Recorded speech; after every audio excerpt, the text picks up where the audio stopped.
noches, amigos de Proyecto Libertad. Muchísimas gracias por acompañarnos en este segundo episodio ya de esta nueva temporada que tenemos.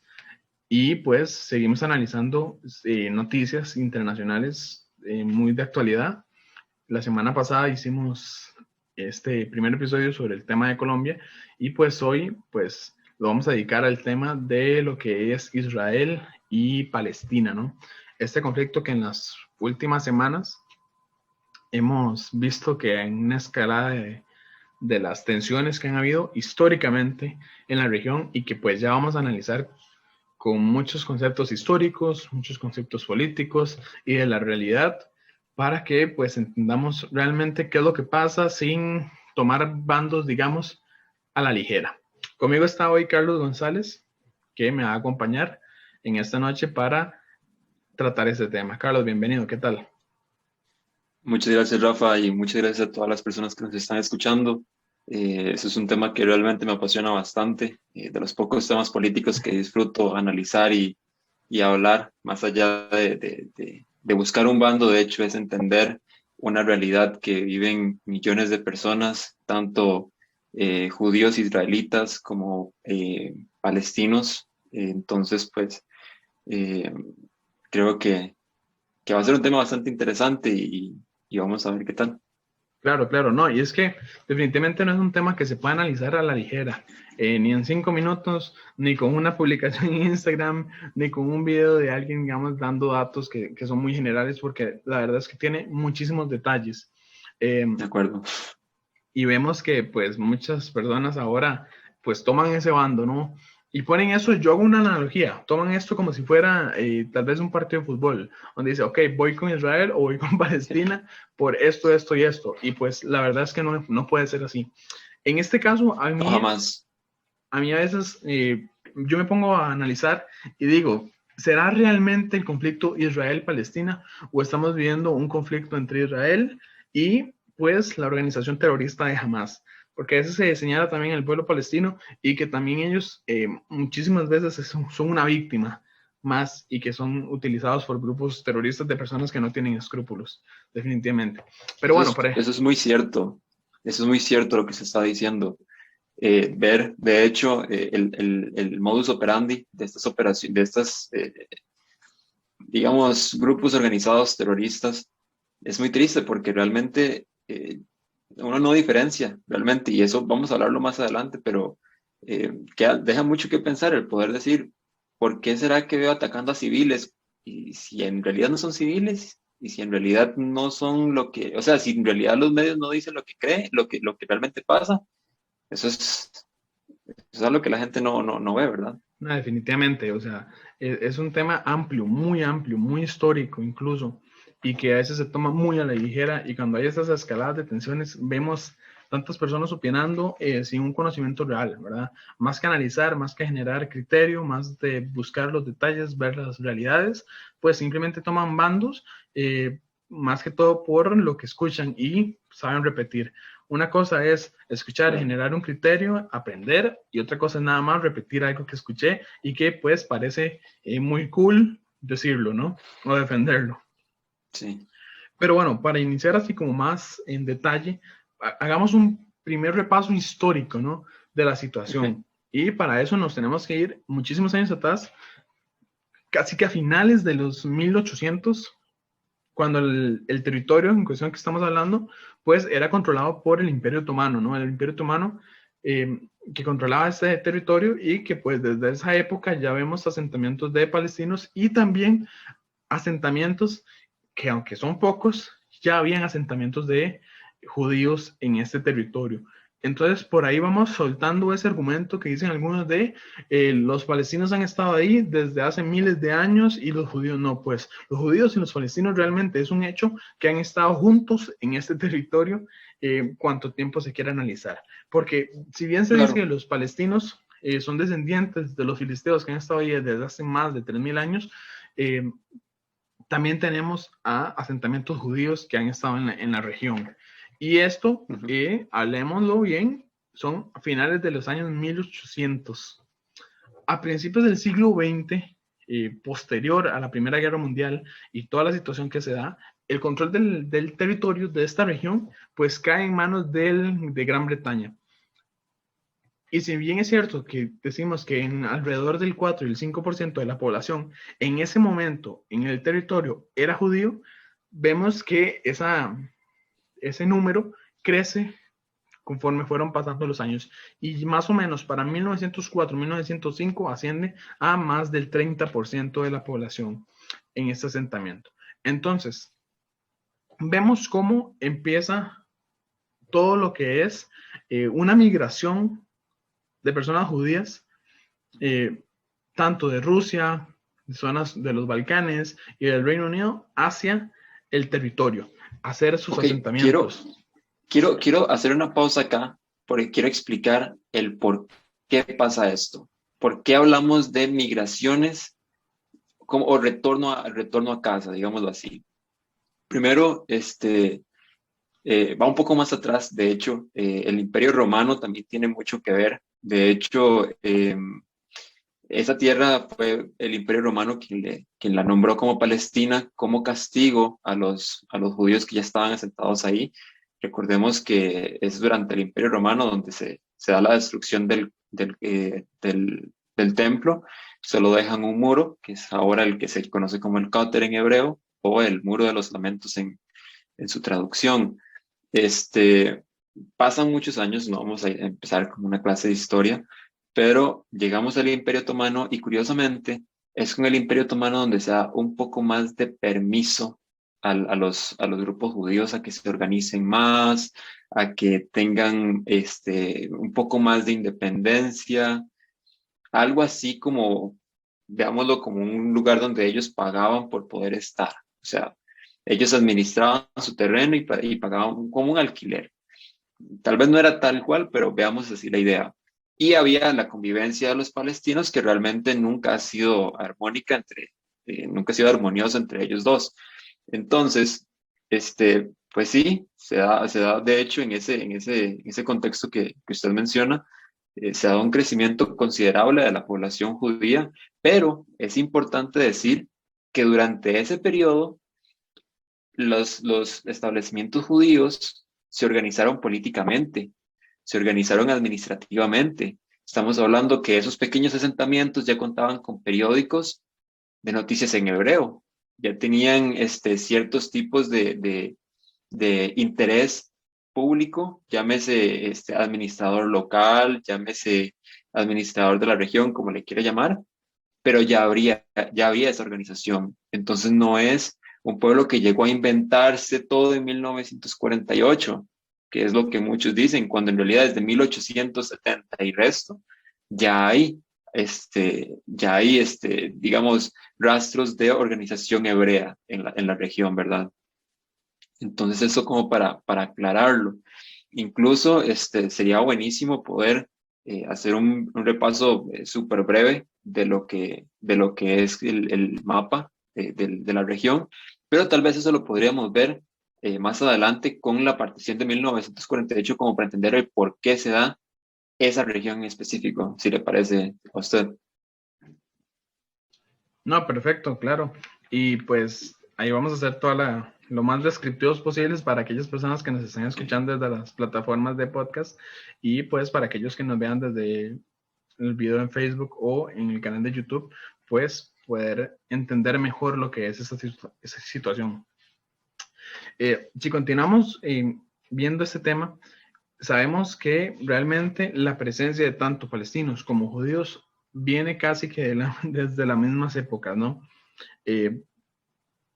Y por ahí vamos tocando algunos temas que se hablan muchísimo hoy en día, ¿verdad? La presencia palestina desde hace años, desde cuándo llegan los judíos.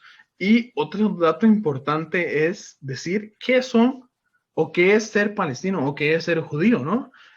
Y también ahí entramos al tema importante donde la presencia religiosa toma lugar y que esto muchas veces es detonante de conflicto, ¿no? Y no solo en esta región, sino en cualquier parte del mundo y en cualquier momento histórico. Porque una cosa es ser palestino, una cosa es ser árabe, una cosa es ser suní, son muchos temas, ¿no? ¿por qué menciono a los sunníes? Porque, bueno, son la mayoría de palestinos que son sunníes.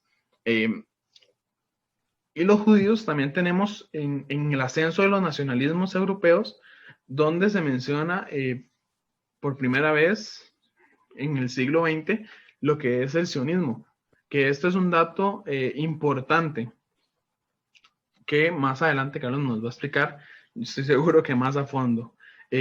Pero cuando entramos en estos temas de situaciones religiosas, es donde vemos realmente que el conflicto toma otros matices y se tocan otro tipo de cosas, ¿no? Porque siempre, históricamente lo sabemos, el problema en esta región ha sido la religión y esas separaciones y también los extremismos, ¿no? Porque una cosa es la religión en sí y otra cosa es la interpretación que le dan a algunos grupos. Y lo hemos visto con muchísimos grupos terroristas, grupos extremistas, los yihadistas, mucha presencia en esta zona que siempre ha sido tan convulsa. De Entonces, hecho, es importante mencionar, Rafa, perdón, que este conflicto es un conflicto bastante particular. De hecho, es un conflicto denominado conflicto intratable por el tema de que no se ve una solución a corto plazo. O sea, hay que ser realistas, no es algo que en 5, 10, 15 años vaya a ser solucionado. Estamos hablando de dos pueblos milenarios, que decir quién llegó primero, pues es decir que vino primero el huevo o la gallina, ¿no? No va a solucionar quién llegó primero, sino cómo vamos a convivir juntos porque no va a haber otra. Ahora, ¿por qué es un conflicto intratable? Porque este conflicto no se resuelve buscando paz, sino se resuelve, y es paradójico, porque se resuelve administrando los picos de violencia.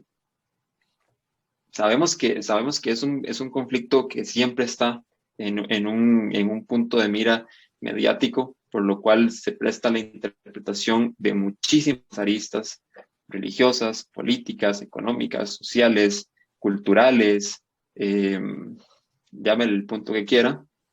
Y de hecho, este, también, pues, es su misma característica de intratables lo caracteriza el tiempo que han sido conflictos, la prolongación el desarrollo digámoslo así, de las diferencias entre una parte y la otra. Hablamos de la violencia ya, la difícil solución, pues es completamente obvio. Estamos hablando de que han habido muchos intentos de paz, son demasiado costosos en el sentido de que no solamente hablamos de vidas humanas, sino también desde la parte económica. La guerra es sumamente cara y el esfuerzo que tiene que hacer no solamente Palestina, digámoslo así, la organización terrorista Hamas, en conseguir todos los misiles, el esfuerzo que eso requiere para el sacrificio de salud, de educación, servicios básicos para su población, sino también para Israel defenderse, pues no es una cuestión de que tengo un domo de hierro y ya con eso pues ya nada que hacer, ¿verdad? O sea, es muy difícil. También la pluridimensionalidad, creo yo que es importante recalcarla, pues como le decía antes, toma aristas, usted lo mencionaba antes, la religión es una de ellas, claro que sí, no es la única. La repartición de la tierra no es una cuestión de que partiendo la tierra a la mitad ya se solucionó todo. El reconocimiento político también pasa a ser un punto importante. Algo que es sumamente diplomático acá, y es que ese es un conflicto de suma cero. Eso significa que a pesar de que se busque una solución, muchas veces o la mayoría de las veces que se ha tratado, alguien no queda satisfecho y por ende, al no haber esa satisfacción, y históricamente ha pasado, cuando un país o cuando una nación culturalmente queda herida o queda resentida por una resolución que se da de forma diplomática, pues el resentimiento crece y busca la forma de recuperarse para poder contraatacar. Entonces, pues eso se ve desde el punto también. Y algo sumamente importante es lo mediático que es este conflicto. claro. Vemos que realmente es uno de los pocos conflictos donde no es que se informa qué está pasando, sino que se toma postura a la hora de presentar la noticia. Entonces, es muy diferente que yo les venga a decir acá por qué Israel tiene razón o por qué Palestina tiene razón, a que yo presente qué es el conflicto, por qué es el conflicto, caracterizo el conflicto y dejo abierto a que el público, meta, llámese los leyentes o los que están escuchando los podcasts, determinen personalmente porque creen que un pueblo tiene razón o puede estar en un lugar y el otro no. Pues es válido, cada uno toma su decisión y cada uno tiene su preferencia. Sin embargo, eso no va a solucionar nada. Eso no va tampoco a detener la cantidad de muertes en niños, en mujeres embarazadas, en hombres que no forman parte del conflicto. Entonces, eso es algo que también ha afectado muchísimo en la relación y en la evolución del conflicto mismo. Claro. Y yo creo que ya podemos tocar el tema desde la perspectiva de, a partir de verdad, el momento histórico de la Segunda Guerra Mundial, y tal vez por ahí ya nos puedes enseñar un poco estos mapas que nos traías. Y, y es importante, o sea, todos sabemos realmente lo que pasa en la Segunda Guerra Mundial y donde el pueblo de los judíos pues se ve afectado desde los campos de concentración, toda la situación de los nazis, toda la guerra, la persecución, el antisemitismo, que el antisemitismo no nace en esta época. El antisemitismo ha sido una constante histórica de muchos pueblos y de muchos líderes también. Pero bueno, vemos el detonante mayoritariamente en la Segunda Guerra Mundial. Y es aquí donde muchas personas que tal vez no tienen el verdadero conocimiento o que no han querido tener el conocimiento de qué es lo que sucede en este conflicto, inician a verlo, ¿verdad? Porque tenemos una ONU y esto, o sea, estamos hablando de estos recorridos históricos saltándonos tramos enormes de historia, que tal vez ahora lo decimos en 10 minutos, pero que han pasado años de años, siglos, para que podamos entender lo que sucede, ¿no? Posterior del control del Reino Unido, vemos cómo la ONU interfiere después de la Segunda Guerra Mundial y hace esta separación en el territorio para judíos y para los palestinos en una distribución de tierras que son prácticamente que porcentajes, no podemos decir que iguales, pero porcentajes muy similares, ¿verdad? Para los palestinos y para los judíos. Esto lo hace la ONU Ok. posterior a la Segunda Guerra Mundial. ¿Qué es lo que pasa? Tenemos un reciente creado Estado de Israel como tal, ya no estamos hablando de asentamientos, sino una agrupación y que pues las características de un Estado, que son muy importantes, una agrupación política, una agrupación, ¿verdad? Un pueblo, una nación, el reconocimiento de otros estados, todo eso es lo que hace un estado como tal, ¿verdad? Entonces vamos a hablar ahora sí de Israel como estado, posterior a esta Segunda Guerra Mundial, que no tenemos que cometer ese error de decir Israel se lo inventa la ONU No, después de la Segunda Guerra Mundial. Eso es completamente no. falso, ¿verdad? Incluso tampoco se lo inventa la Sociedad de las Naciones. O sea, si No, nos para vamos un nada. poco más para atrás, cuando está el mandato británico, voy a soltar una pregunta al aire. Si estamos en un país como el Reino Unido, donde lo que dicen bueno, no hay una constitución escrita, sino que hay básicamente un sistema, eh, usted que estudia derecho, tal vez me pueda ayudar con esa parte, es una Claro. jurisdicción diferente porque no es basada en la costumbre. Exacto. Entonces no es como el derecho romano que todo es por escrito, bla, bla, bla, Uh -huh. sino que funciona diferente. En 1917 se da la declaración de Balfour. Balfour, si no estoy equivocado, es muy cercano a la reina, casi que me parece, no quiero decir afirmándolo porque me da cosa estar equivocado y bajar todo el argumento, pero me parece que es el ministro de Relaciones Exteriores.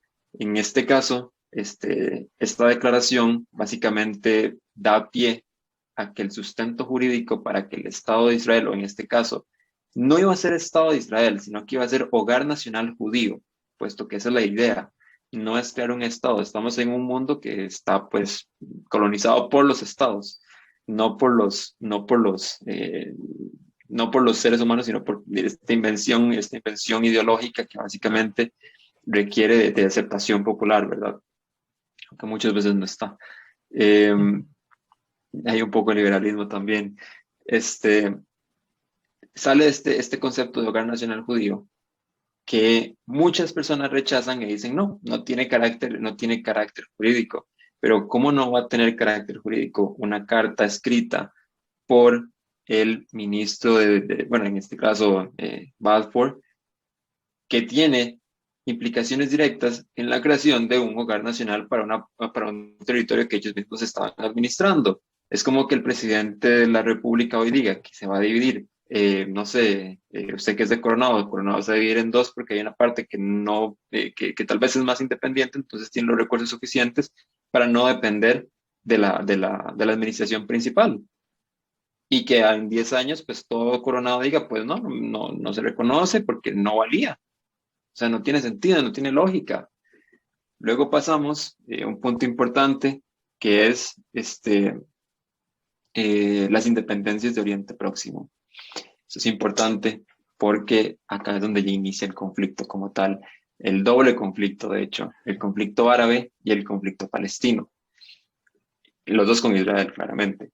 Entonces, con el surgimiento de estos nuevos estados, encontramos, ya pasando todo el horror de la Segunda Guerra Mundial, llegamos a un nuevo estado donde la ONU dice, ¿qué vamos a hacer con esas personas? No les digamos Israel, digamos de judíos, y pues hay una propuesta. Y la propuesta básicamente es, no, está Uganda, está la Patagonia Argentina, ¿dónde quieren ir? La respuesta fue, pues no, queremos ir a donde pues pertenecemos, ¿no? Queremos ir a casa, donde se nos había prometido. Ellos, pues, se hace un plan de partición inicial en el cual realmente, incluso si se ve, voy a tratar de compartir pantalla para mostrarles lo que sería el plan de las Naciones Unidas. Acá lo pueden ver. Este sería. eh, Tal vez si pueden ver, este es el estado completo de Israel. El punto amarillo, el punto amarillo es lo que se propone para la habitación judía. Las zonas verdes son la propuesta para la residencia árabe y el centro, que es básicamente Jerusalén, pasa a ser rosado, que sería administrado por la comunidad internacional. Este plan claramente eh, yo no le veía lógica, incluso si conocemos de geografía de la zona, podemos ver que este pico de acá, básicamente de Beersheba hacia abajo, donde termina la franja árabe, es un desierto inhabitable. Desierto, exacto. Entonces, pues, es donde uno empieza a pensar, ¿cómo asiento yo a 7 millones de judíos, que básicamente esa es la población actual, en un desierto inhabitable? O sea, entendamos que es inhabitable. Luego, hay bastantes cosas. Personalmente, yo considero un poco injusta la partición. Acá, pues, hay muchos lugares santos en cuanto a la concepción judía. Entiendo también que en los musulmanes palestinos como tal, no los conozco realmente porque no soy practicante de la religión y no estoy tan al tanto de dónde se ubiquen específicamente sus puntos más altos, además de Jerusalén, que básicamente es donde tienen la cúpula dorada, donde encierran también la piedra del sacrificio. Eso sí es cierto que conozco que es una concepción compartida entre árabes bueno, sí, árabes y judíos, donde básicamente los judíos narran el sacrificio de Isaac, hijo de Abraham, y los árabes narran el sacrificio de Ismael, primer hijo primer hijo no dentro del matrimonio de Abraham. Entonces, hablamos de dos concepciones completamente. Unos dicen que es Ismael el elegido de Dios, y otros, pues, hablamos de la religión judía, hablamos de que es Isaac, el patriarca. Bueno, en el punto de Jerusalén, pues es claro que es una ciudad santa para ambas religiones. Entonces, desde ese punto no hay ni siquiera un punto de discusión, ¿no? Luego vemos a Hebrón, donde están sepultados los patriarcas Abraham, Isaac, Jacob, sus respectivas esposas. Entonces, pues son cosas que uno, no sé, tampoco me parece entender. Luego vemos acá Tel Aviv, Jaffa. Esta parte de Gaza es importante mencionarla porque Gaza nunca ha sido parte de Israel. Gaza como tal nunca ha formado parte del plan judío geográfico. Incluso si nos vamos un poco para atrás, un poco más de historia antigua, vemos acá que ese es el plan original, hablando de Canaán, Israel y Filistea. Filistea siendo la palabra madre de los palestinos, Filishtim en hebreo, y vemos que Canaán es la zona verde, es la zona que no contempla para nada Filistea, que es la zona amarilla en el mapa de la izquierda, y por ende entonces, no veo el problema con Gaza, de todo. No forma parte, incluso acá lo vemos más adelante, en el territorio de Israel antiguo, los reinos de Israel y de Judá, que fueron dos reinos bastante importantes de hecho. Y acá vemos Beersheba, Hebrón, Belén, Jerusalén, que son parte de los lugares más icónicos o de más sentimiento religioso. Y acá vemos Gaza por fuera en el lado de los filisteos, ¿no? Ujú. Luego podríamos pasar a lo que sería una comparación del mapa de Oriente Próximo, en el cual podremos ver a Israel en el punto rojo y todos sus vecinos. O sea, estamos hablando de que si usted me encuentra un aliado de Israel ahí, pues la verdad es que dudaría seriamente de la capacidad de ver, puesto que en Grecia no hay, nunca ha habido. Turquía, sí es cierto que hubo un tema ahí de tal vez de permisividad. Sí, no sé si esa palabra está correcta, pero ya fue la que quedó. Y vemos el tema de Siria. ¿Por qué acá es importante el tema de Siria? Porque como lo vemos más adelante, bueno, acá es una comparación interesante entre el mapa de Israel y Costa Rica, como para que podamos ejemplificarlo un poco más. Claro. Siendo Israel 22.145 kilómetros cuadrados y Costa Rica 52.100, nosotros nos quejamos con 5 millones de habitantes, Israel tiene 7.5 aproximadamente Claro. millones de habitantes No, y una zona completamente inhabitable. no, Carlos, y otra parte importante de mencionar es que, como ya usted decía, los aliados, digamos, de Israel en ese territorio donde se colocó, 2 días fue lo que duró Israel como un estado creado antes de que sus vecinos lo atacaran.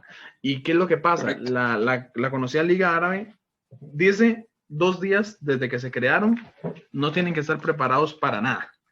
Y pues atacan a Israel con el único objetivo de destruirlo, eliminarlo, digamos que sacarlo de su región y quitar esa partición que se hace, ¿no? ¿Qué es lo que pasa? La Liga Árabe no contempla que Israel estaba mejor preparado de lo que ellos pensaban y pierden esa guerra. Ojo, una guerra que estamos hablando 2 días después de haberse creado. Y ahí es donde empezamos a ver que Israel incluso toma territorios que no eran asignados en ese momento, incluso los devuelve, aún ganando la guerra, ¿verdad? Que todos sus vecinos lo atacan. Entonces, ahí comenzamos a ver cómo se empiezan a ver algunos problemas con el territorio y estos benditos mapas que se ven mucho en publicaciones de Instagram y todo esto, ¿verdad? Donde van haciendo como el recorrido histórico. Claro, es muy fácil colocar nada más el mapa, pero hay que explicar qué es lo que pasa. Y la práctica de que estados tomen territorios posterior a una guerra, pues es lo más normal que ha habido toda la vida, en toda la evolución humana, ¿verdad? Entonces es algo ilógico, ¿no? Y no estamos hablando de un conflicto aislado. Posterior a esto vuelven a atacar. Y tenemos muchas guerras, la guerra del Yom Kippur, donde aprovechan una festividad judía, ¿verdad? De hecho, acá está enlistada, no sé si puedo ver la pantalla, Claro. la guerra de 1948, del 56, del 67, del 70, del 73, el acuerdo del 79, la guerra del 82, la intifada del 87, el acuerdo de 1993, esos son los más importantes, ese es el acuerdo eh, ahí se me fue el nombre. Yasser Arafat. eh, no, ese fue parece que fue en Noruega. Ah, eh, los de Oslo. Exactamente. Sí, sí, pero ahí es La donde intifada, estaba Yasser Arafat, que era el representante, siendo presidente de Egipto, el representante de la OLP, ¿verdad? La organización política representante de Palestina, y que vemos que esta organización, a diferencia de Hamas, que es un grupo terrorista, no tenía una connotación meramente religiosa, ¿no? Y por eso Israel es que negocia con la OLP, ¿verdad? Reconociendo a la OLP como la representación política de Palestina, y que lo que devuelve correcto. la OLP y Yasser Arafat es el reconocimiento del Estado de Israel. ¿Qué es lo que pasa? Que jamás, como la rama, digamos, más agresiva, más extremista, ve esto como una traición de Yasser Arafat reconocer al Estado de Israel. Correcto. De hecho lo sacaron de la Liga Árabe. Egipto ¿Sí? fue expulsado, siendo la sede, fue expulsado de la Liga Árabe por ese tema. Tema que con el tiempo se dieron cuenta que realmente no es tan descabellado reconocer a Israel. Eh, Trayéndolo a la actualidad, muchísimos estados árabes ya están teniendo relaciones diplomáticas con Israel y no es por una cuestión de traición.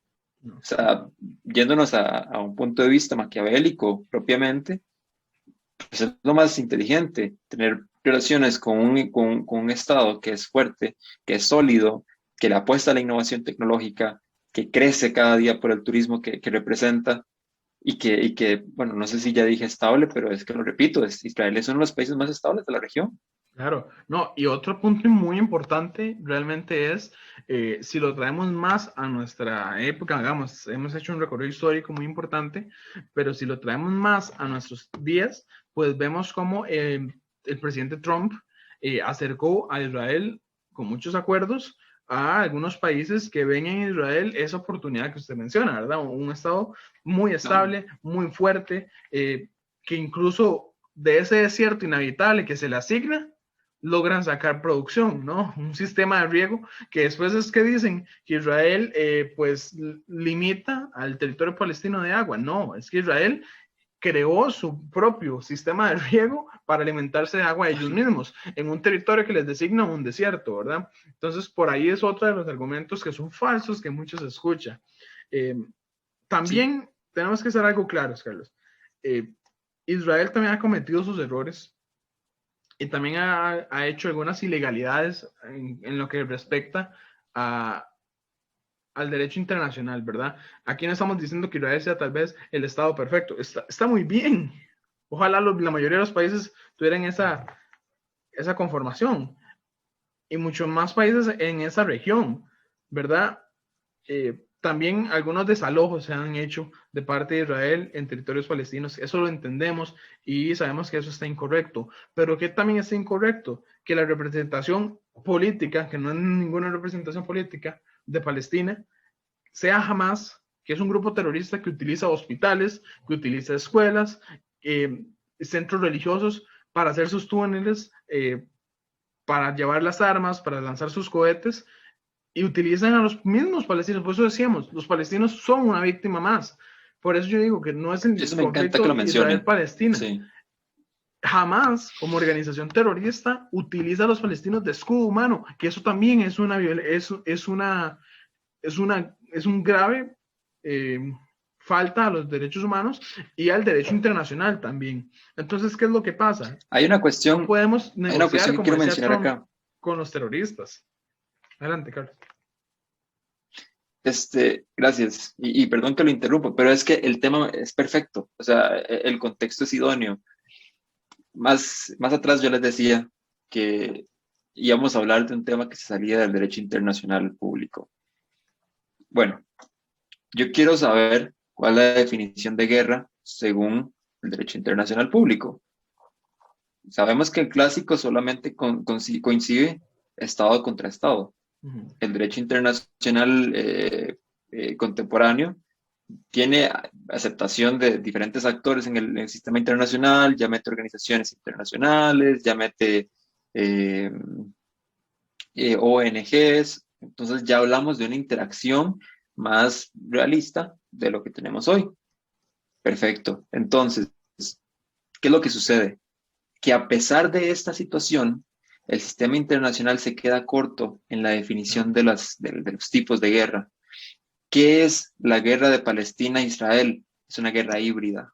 Es una guerra en la cual hay una mezcla entre civiles y terroristas mezclados en un solo territorio, que hace que a la hora de que la inteligencia militar de una parte, no voy a decir todavía cuáles partes cuál, ataque de donde vengan los golpes primarios, digamos así, y pues acaben con el objetivo. Pues estamos hablando de que es inteligencia artificial militar, no estamos hablando de que es, eh, no sé, ubicación para Waze o algo así, que uno diga, ah, ok, sí, vamos a llegar ahí. Es una cuestión de que es efectividad y de suma cero, como lo decía antes. O sea, no es una cuestión de que vamos a solucionarlo encontrando dónde están para ir a hablar con ellos. Estamos defendiéndonos porque estamos en alerta roja en un lado y el otro está defendiendo porque cree que están salvando a sus ciudadanos. Ok, entonces definamos cómo vamos a salvar a los ciudadanos, exponiéndolos. Yo puedo decir que voy a salvar a Costa Rica atacando a otros lugares desde el Museo Nacional cuando yo sé que está lleno de personas, o de la Basílica de Los Ángeles cuando sé que está llena de personas, Claro. ¿no? O de parques de mujeres embarazadas que van caminando. El misil que viene de uno de los lados va a arrasar con lo que tenga de frente porque no va a ser una determinación de quién es terrorista y quién no, quién es un niño y quién es un adulto. Entonces, entendiendo que hay una guerra híbrida de por medio, que el sistema internacional no tiene cómo regularla, puesto que no tiene los instrumentos para hacerlo, no podemos hablar de una guerra convencional en la cual hay un bueno y hay un malo. No. Estamos hablando de que los medios de información simplemente dicen que hay civiles que están muriendo. Bueno, hace poco leí 55 palestinos han muerto y 6 judíos. Perdón, pero es que son personas, no son estadísticas. Hay un niño en el lado de Israel, hay mujeres, hay hombres que no eran soldados que están muriendo. Y del lado de Palestina igual, de hecho, a mí me encantaría aclarar, yo no estoy en contra de Palestina. Yo estoy en contra de la guerra de los estados que se está dando en este momento, porque ya así como condeno a Hamas como organización terrorista, estamos de acuerdo de que el gobierno de Netanyahu es de extrema derecha y que la extrema derecha nunca ha sido sana tampoco.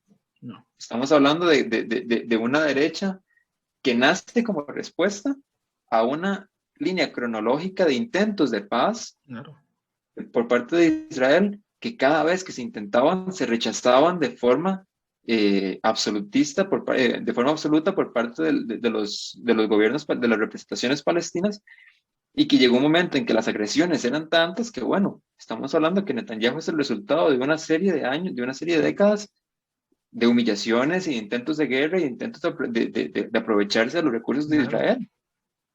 Él no es un síntoma, él es un resultado. Claro. No, y eso es muy importante, porque si analizamos lo que vemos hoy, la gente dice, ¿cómo es que Israel ataca a Palestina? Hay que ver algo, Carlos. ¿Qué país del mundo le van a lanzar en un día más de 130 cohetes y no va a responder? No va a usar su fuerza para defender a su pueblo, defender su territorio. Es ilógico, es estúpido incluso. Y estamos hablando de una organización terrorista que ataca a Israel sabiendo que no tiene la capacidad para responder. Sabiendo que Israel le puede arrasar en cualquier momento. ¿Y qué es lo que pasa? Se dicen las noticias en los medios de comunicación, Israel trae abajo edificio con 13 pisos. Sí, 13 pisos que se estaban utilizando como oficinas de Hamas, donde se logró eliminar un objetivo militar. Entonces, Israel tiene toda la capacidad para defenderse y para atacar. Israel se ha defendido históricamente de tantas guerras. tantos territorios que se hablan en estos mapas, pues son territorios que ha ganado, que ha devuelto, toda la península del Sinaí se le devolvió a Egipto después de una guerra. Es que es algo muy amplio de analizar, pero es que no es tan fácil como decir Israel está haciendo colonialismo en territorios palestinos, porque va mucho más allá y tenemos una organización terrorista que se aprovecha para atacar a su enemigo, como ellos lo llaman, y que utilizan a civiles como escudo. Y bueno, de verdad que este es un tema amplio que tal vez podríamos hacer una segunda parte, porque ya nos hemos llevado bastante tiempo. Y de verdad, agradecerle a las personas que nos han escuchado. Si nos quieren comentar algo, ahí está en nuestras redes sociales. Y pues es muy interesante de analizar. Y el mensaje que podríamos dar es, leamos de verdad qué es lo que estamos diciendo. Leamos lo que es. No nos quedemos con una imagen de Pictoline, no nos quedemos con un post de Instagram, no nos quedemos con un simple video. Analicemos, veamos las partes. Nosotros no le vamos a decir aquí quién tiene razón y quién no, porque es, como dijimos al principio, esto no es un partido de fútbol, no es uno contra otro y el que tenga más jugadores gana, no. Esto es un conflicto histórico, es un conflicto que también es religioso, es un conflicto político, y es un conflicto de miles de años. Entonces no puede ser tan sencillo de analizar. Y de verdad que agradecer, Carlos, que en este espacio que tuvimos, esta conversación que hicimos, y tal vez que esperamos que a la gente le haya llegado ese mensaje de que debemos analizar realmente qué es lo que está pasando y no simplemente repetir. Sí, sí, exactamente. Creo que, como usted bien lo dice, no es cuestión de leer algo en internet o escuchar un video de 20 minutos y decir, ok, soy experto en el tema, porque realmente ese no es el punto. Acá lo que tratamos de hacer es crear conocimiento, pero fomentamos el análisis, el pensamiento crítico. No es que porque en el video dijeron esto, esa es la verdad absoluta, sino que los instamos a que incluso si tienen alguna posición adversa, pues nos puedan escribir directamente. Nuestras redes sociales están allí, pues creo que una conversación sana no le hace daño a nadie. De hecho, eso hace que aumente el sentido crítico. Eh, por encima de decir quién tiene la razón de forma ególatra o egocéntrica, creo que es decir, estamos con el pueblo judío, estamos con el pueblo palestino y nos oponemos a las violaciones de los ambos estados, la verdad. Yo condeno tanto al Estado de Israel como al Estado de Palestina por lo que están haciendo. Bueno, no condeno al Estado de Palestina porque no es un Estado realmente, sino a la organización terrorista de Hamas. Eh, las decisiones que ha tomado Israel no han sido las mejores, no están de la mano del mejor candidato o el mejor primer ministro, lastimosamente, pero eso no quita la belleza del pueblo palestino como tal, como civiles, como personas, y no quita la belleza y la riqueza cultural del pueblo judío como personas, como cultura, como un todo, creo yo, que va por encima de cualquier conflicto religioso, cualquier conflicto político y de cualquier parcialidad a la hora de brindar cualquier información. Claro, es que definitivamente esta no es una situación que realmente uno diga cuál de los dos lados tiene la razón, quién es el bueno y quién es el malo. No es una lucha de buenos y malos. Tenemos un Estado de Israel que ha hecho sus errores, como ya lo dijimos, que también ahorita se está defendiendo, y del otro lado tenemos una organización terrorista, ¿verdad? Entonces, no hay de dónde esconderse. Exactamente. Pero bueno, yo creo que fue un espacio muy importante, de mucho análisis, y que esperamos de verdad que les haya gustado a todos los que nos escucharon y a todos los que nos estuvieron viendo. Y pues de verdad, ahí están nuestras redes sociales. Y esto fue nuestro segundo episodio de esta segunda temporada de Proyecto Libertad, analizando el tema de Israel y no sé si cambiarle el nombre, Israel y Palestina, Israel contra Hamas. Pero muchísimas gracias, Carlos. Con todo gusto y pues para que este proyecto siga creciendo, esperamos más videos de estas temáticas, ¿verdad? Muy interesante el tema de Colombia, ahora Israel. Esperamos que nos sigamos nutriendo de conflictos, sino más bien de soluciones, pero pues es lo que hay. Claro que sí. Bueno, muchísimas gracias a todos y pues nos vemos y nos escuchamos en la próxima.